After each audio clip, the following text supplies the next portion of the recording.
ओम शांति। 12 मई 2025 बाबा के महावाक्य।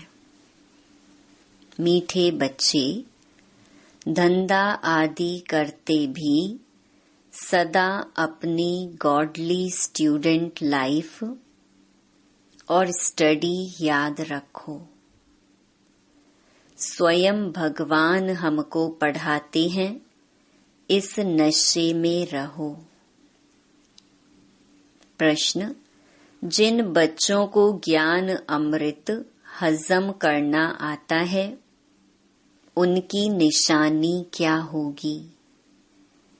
उत्तर: उन्हें सदा रूहानी नशा चढ़ा रहेगा और उस नशे के आधार पर सबका कल्याण करते रहेंगे। कल्याण करने के सिवाय दूसरी कोई बात करना भी उन्हें अच्छा नहीं लगेगा। कांटों को फूल बनाने की ही सेवा में बिजी रहेंगे। ओम शांति। अब तुम बच्चे यहाँ बैठे हो और यह भी जानते हो कि अभी हम पार्टधारी हैं। 84 जन्मों का चक्कर पूरा किया है। यह तुम बच्चों की स्मृति में आना चाहिए। जानते हो कि बाबा आया हुआ है हमको फिर से राज्य प्राप्त कराने व तमो प्रधान से सतो प्रधान बनाने। यह बातें सिवाय बाप के और कोई नहीं समझाएंगे। तुम जब यहाँ बैठते हो तो तुम जैसे स्कूल में बैठे हो, बाहर हो तो स्कूल में नहीं हो। जानते हो यह ऊंच ते ऊंच रूहानी स्कूल है। रूहानी बाप बैठ पढ़ाते हैं। पढ़ाई तो बच्चों को याद आनी चाहिए ना। यह भी बच्चा ठहरा। इनको अथवा सभी को सिखलाने वाला वह बाप है। सब मनुष्य मात्र की आत्माओं का बाप वह है। वह आकर शरीर का लोन लेकर तुमको समझा रहे हैं। रोज समझाते हैं। यहाँ जब बैठते हो तो बुद्धि में स्मृति रहनी चाहिए कि हमने 84 जन्म लिए। हम विश्व के मालिक थे, देवी देवता थे, फिर पुनर्जन्म लेते लेते आकर पट पड़े हैं। भारत कितना सॉल्वेंट था, सारी स्मृति आई है। भारत की ही कहानी है, साथ साथ अपनी भी। अपने को फिर भूल ना जाओ। हम स्वर्ग में राज्य करते थे, फिर हमको 84 जन्म लेने पड़े। यह सारा दिन स्मृति में लाना पड़े। धंधा आदि करते स्टडी तो याद आनी चाहिए ना। कैसे हम विश्व के मालिक थे, फिर हम नीचे उतरते आए, बहुत सहज है। परंतु याद भी कोई को रहती नहीं है। आत्मा पवित्र ना होने कारण याद खिसक जाती है। हमको भगवान पढ़ाते हैं, यह याद खिसक जाती है। हम बाबा के स्टूडेंट हैं। बाबा कहते रहते हैं, याद की यात्रा पर रहो। बाप हमको पढ़ाकर यह बना रहे हैं, सारा दिन यह स्मृति आती रहे। बाप ही स्मृति दिलाते हैं, यही भारत था ना। हम सो देवी देवता थे, सो अब असुर बने हैं। पहले तुम्हारी भी बुद्धि आसुरी थी, अब बाप ने ईश्वरीय बुद्धि दी है। परंतु फिर भी कोई कोई की बुद्धि में बैठता नहीं है, भूल जाते हैं। बाप कितना नशा चढ़ाते हैं, तुम फिर से देवता बनते हो तो वह नशा रहना चाहिए ना। हम अपना राज्य ले रहे हैं, हम अपना राज्य करेंगे। कोई को तो बिल्कुल नशा चढ़ता नहीं है। ज्ञान अमृत हजम ही नहीं होता है। जिन्हें नशा चढ़ा हुआ होगा उन्हें किसका कल्याण करने के सिवाय दूसरी कोई बात करना भी अच्छा नहीं लगेगा। फूल बनाने की सर्विस में ही लगे रहेंगे। हम पहले फूल थे, फिर माया ने कांटा बना दिया, अब फिर फूल बनते हैं। ऐसी ऐसी बातें अपने से करनी चाहिए। इस नशे में रह तुम किसको भी समझाएंगे तो झट कोई को तीर लगेगा। भारत गार्डन ऑफ अल्लाह था, अब पतित बन गया है। हम ही सारे विश्व के मालिक थे। कितनी बड़ी बात है। अभी फिर हम क्या बन गए हैं, कितना गिर गए। हमारे गिरने और चढ़ने का यह नाटक है। यह कहानी बाप बैठ सुनाते हैं। वह है झूठी, यह है सच्ची। वह सत्य नारायण की कथा सुनाते हैं। समझते थोड़े ही हैं कि हम कैसे चढ़े फिर कैसे गिरे हैं। यह बाप ने सच्ची सत्य नारायण की कथा सुनाई है। राजाई कैसे गंवाई, यह सारी है अपने ऊपर। आत्मा को अभी मालूम पड़ा है कि हम कैसे अब बाप से राजाई ले रहे हैं। बाप यहाँ पूछते हैं तो कहते हैं हाँ नशा है, फिर बाहर जाने से कुछ भी नशा नहीं रहता। बच्चे खुद समझते हैं, भल हाथ तो उठाते हैं, परंतु चलन ऐसी है जो नशा रह न सके। फीलिंग तो आती है ना। बाप बच्चों को स्मृति दिलाते हैं, बच्चे तुमको मैंने राजाई दी थी, फिर तुमने गंवा दी। तुम नीचे उतरते आए हो क्योंकि यह नाटक है चढ़ने और उतरने का। आज राजा है, कल उसको उतार देते हैं।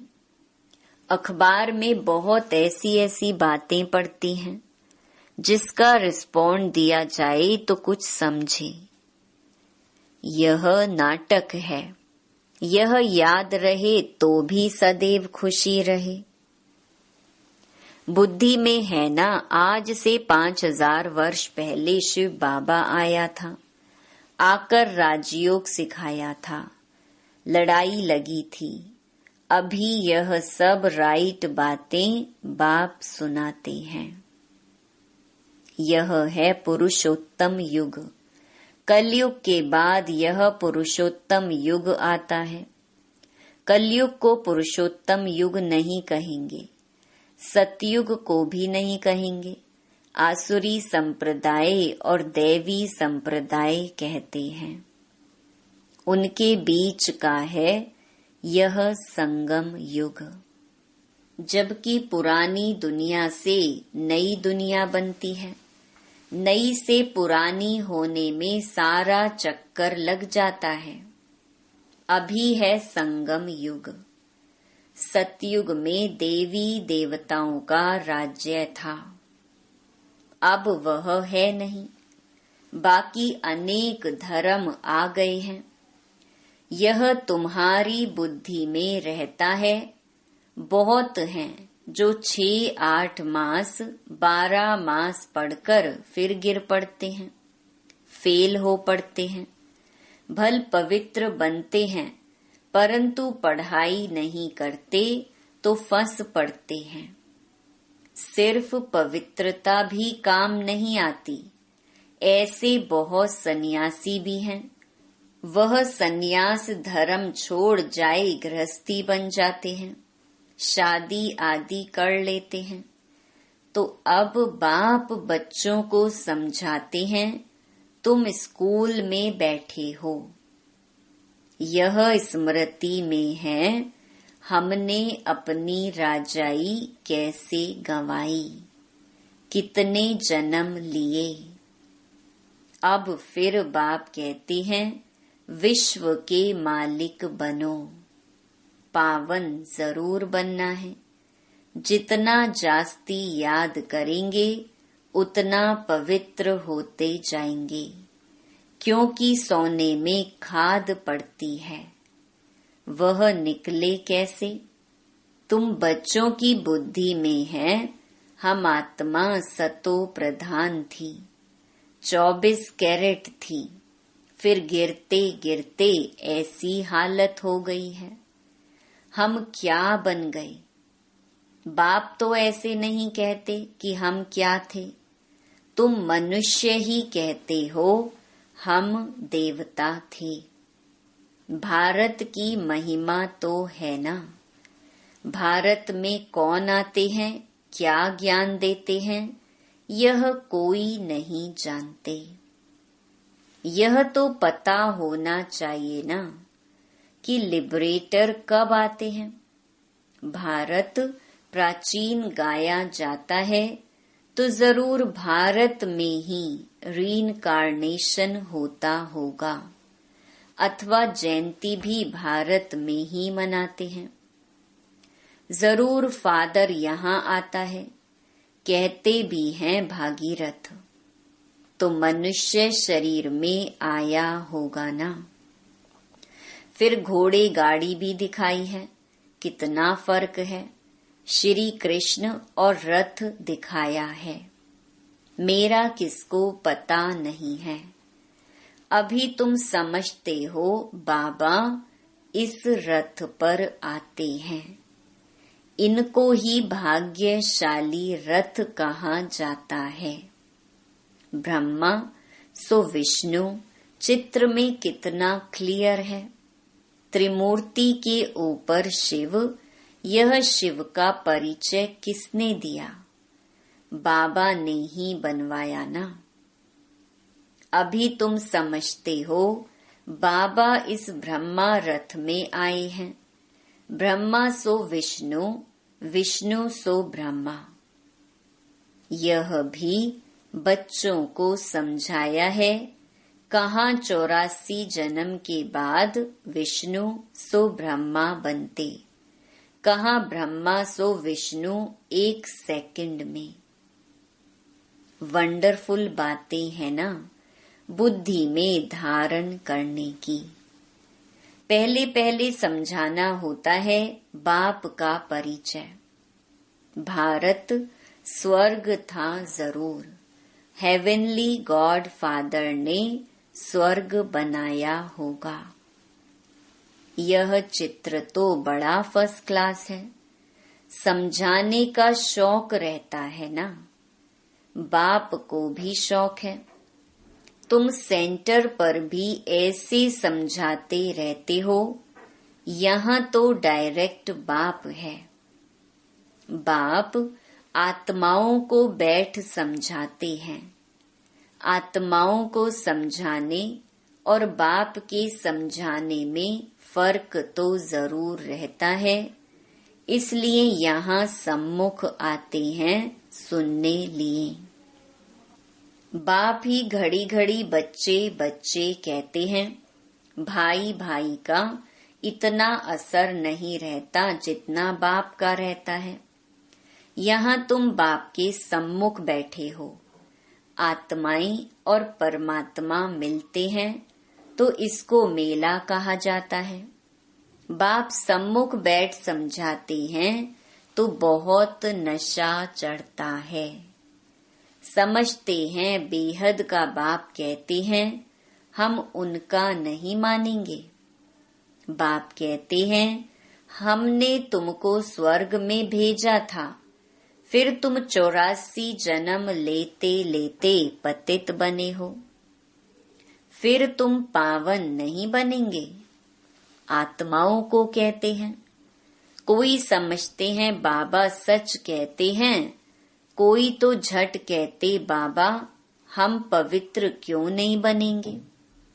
बाप कहते हैं, मुझे याद करो तो तुम्हारे पाप कट जाएंगे, तुम सच्चा सोना बन जाएंगे। मैं सभी का पतित पावन बाप हूँ, तो बाप की समझानी और आत्माओं की माना बच्चों की समझानी में कितना फर्क है। समझो, कोई नए आ जाते हैं, उनमें भी जो यहाँ का फूल होगा तो उनको टच होगा, यह कहते ठीक है। जो यहाँ का नहीं होगा तो समझेगा नहीं। तो तुम भी समझाओ, हम आत्माओं को बाप कहते हैं तुम पावन बनो। मनुष्य पावन बनने के लिए गंगा स्नान करते हैं, गुरु करते हैं, परंतु पतित पावन तो बाप ही है।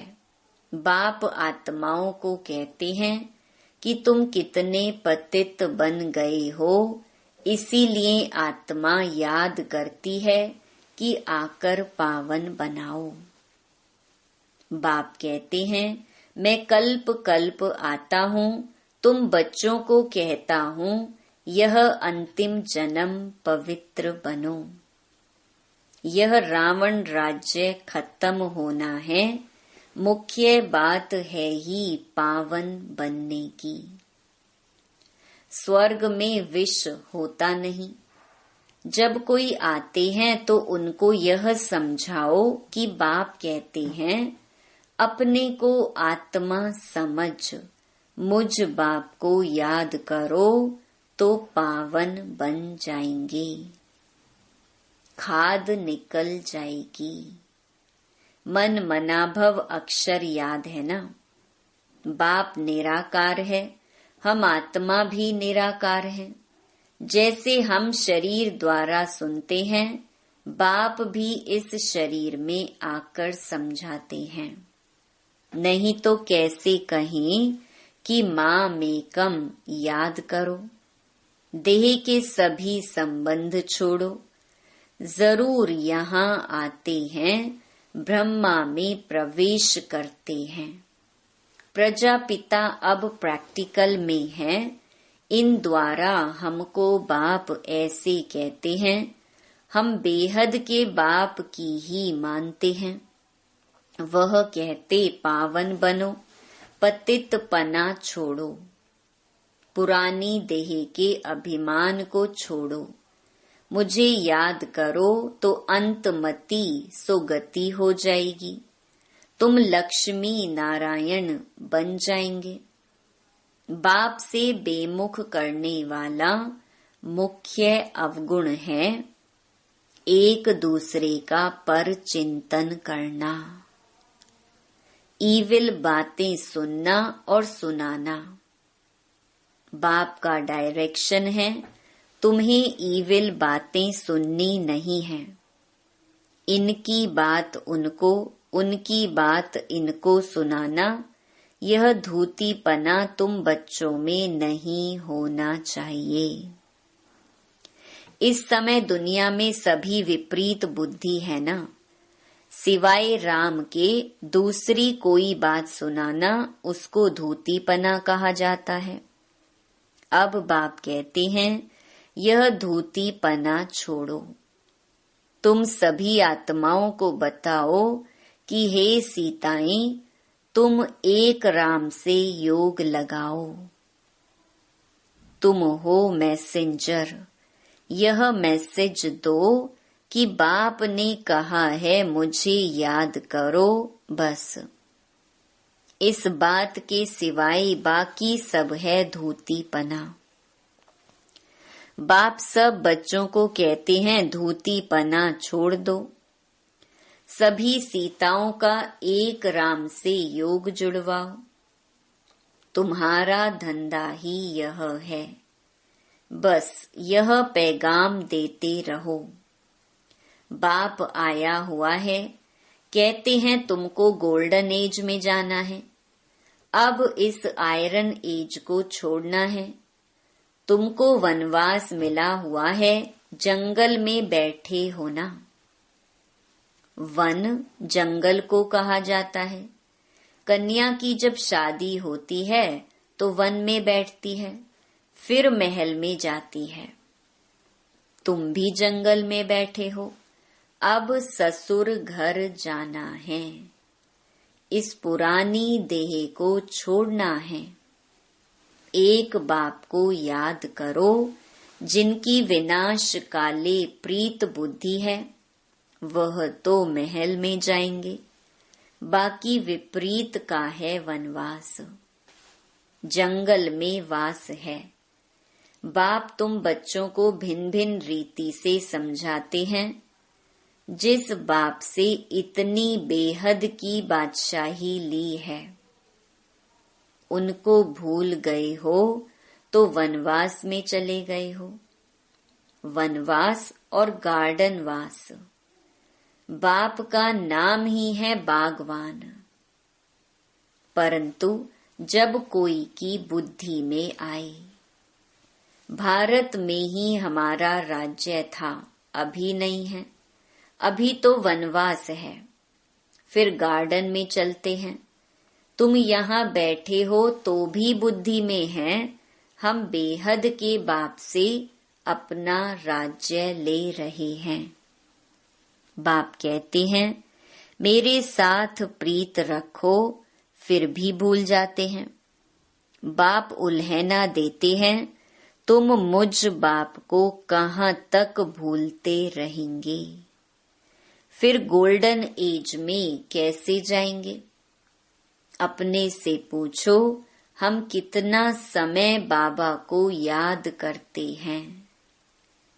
हम जैसे कि याद की अग्नि में पड़े हैं, जिससे विकर्म विनाश होते हैं। एक बाप से प्रीत बुद्धि होना है। सबसे फर्स्ट क्लास माशूक है, जो तुमको भी फर्स्ट क्लास बनाते हैं। कहाँ थर्ड क्लास में बकरियों मिसल ट्रैवल करना, कहाँ एयर कंडीशन में, कितना फर्क है। ये सब विचार सागर मंथन करना है तो तुमको मजा आएगा। यह बाबा भी कहते हैं, मैं भी बाबा को याद करने लिए बहुत माथा मारता हूँ, सारा दिन ख्यालात चलती रहती हैं। तुम बच्चों को भी यही मेहनत करनी है। अच्छा, मीठे मीठे सिकीलधे बच्चों प्रति मात पिता बाप दादा का याद प्यार और गुड मॉर्निंग। रूहानी बाप की रूहानी बच्चों को नमस्ते। धारणा के लिए मुख्य सार। पहला, किसी को भी एक राम माना बाप की बातों के सिवाय दूसरी कोई भी बातें नहीं सुनानी है। एक की बात दूसरे को सुनाना पर चिंतन करना, यह धूतीपना है, इसे छोड़ देना है। दूसरा, एक बाप के साथ प्रीत रखनी है, पुरानी देह का अभिमान छोड़ एक बाप की याद से स्वयं को पावन बनाना है। वरदान, समाने की शक्ति द्वारा रॉन्ग को भी राइट बनाने वाले विश्व परिवर्तक भव। दूसरे की गलती को देखकर स्वयं गलती नहीं करो। अगर कोई गलती करता है तो हम राइट में रहें, उसके संग के प्रभाव में न आए। जो प्रभाव में आ जाते हैं वह अलबेले हो जाते हैं। हर एक सिर्फ यह जिम्मेवारी उठा लो कि मैं राइट के मार्ग पर ही रहूंगा। अगर दूसरा रॉन्ग करता है तो उस समय समाने की शक्ति यूज करो। किसी की गलती को नोट करने के बजाय उसको सहयोग का नोट दो, अर्थात सहयोग से भरपूर कर दो, तो विश्व परिवर्तन का कार्य सहज ही हो जाएगा। स्लोगन: निरंतर योगी बनना है तो हद के मैं और मेरेपन को बेहद में परिवर्तन करो। अव्यक्त इशारे रूहानी रॉयल्टी और प्योरिटी की पर्सनैलिटी धारण करो। वर्तमान समय के प्रमाण फरिश्तेपन की संपन्न स्टेज के व बाप समान स्टेज के समीप आ रहे हो। उसी प्रमाण पवित्रता की परिभाषा भी अति सूक्ष्म होती जाती है। सिर्फ ब्रह्मचारी बनना ही पवित्रता नहीं, लेकिन ब्रह्मचारी के साथ ब्रह्मा बाप के हर कर्म रूपी कदम पर कदम रखने वाले ब्रह्माचारी बनो। अच्छा, ओम शांति।